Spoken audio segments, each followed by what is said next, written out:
పరిధిలోని రాంపల్లిలో Telangana BJP chief Ramachandra Rao పర్యటించారు. దుండగులు ధ్వంసం చేసిన ఆంజనేయ స్వామి విగ్రహాన్ని పరిశీలించిన ఆయన ఆలయం ముందు పెద్ద ఎత్తున నిరసన కార్యక్రమాన్ని చేపట్టారు. హిందూ దేవాలయాలపైన, ఉత్సవ మూర్తుల విగ్రహాలపైన దాడులు రోజురోజుకి పెరిగిపోతున్నాయని ఆరోపించారు.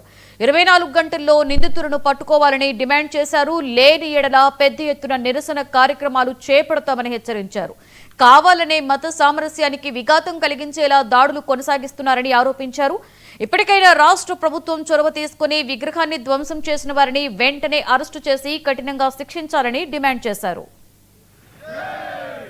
ఇక్కడ ఉన్నది రామాలయం ఎదురుగా ఒక రాతి ఆంజనేయ విగ్రహం ఉన్నది. ఇక్కడ ఎదురుగా ఈ ఆంజనేయ విగ్రహము ఈరోజు మనందరికీ ఆరాధ పురుషుడైనటువంటి ఒక దేవుడుగా భావించే, ధైర్యంగా ఇచ్చేటటువంటి ఒక దేవుడుగా భావించేటటువంటి ఒక మన ఆంజనేయ స్వామి హనుమాన్ ఏది చేస్తామో హైదరాబాద్లో కాదు మొత్తం దేశంలో, ప్రపంచంలో కూడా హనుమాన్ జయంతి హిందువులందరూ జరుపుకుంటారు. మరి అటువంటి హనుమాన్ ఒక విగ్రహాన్ని, రాత్రి పూట కొంతమంది దుండగులు వచ్చి దీన్ని విరగొట్టే ప్రయత్నం చేశారు. విరగించే చేతి విరగొట్టారు, గద్ద విరగొట్టారు.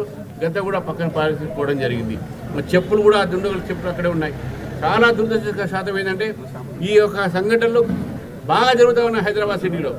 హిందువుల మనోభావన దెబ్బతీసేటటువంటి కొన్ని శక్తులు ఈరోజు తెలంగాణలో, ముఖ్యంగా హైదరాబాద్ చుట్టుపక్కల పనిచేస్తున్నారు. మొన్న జరిగినటువంటి ముత్యాలమ్మ గుడి సంఘటనకి మనం మర్చిపోలేదు.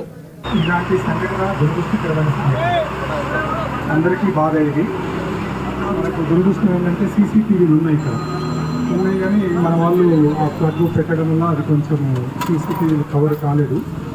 అన్నీ వర్కింగ్గా ఉన్నాయి.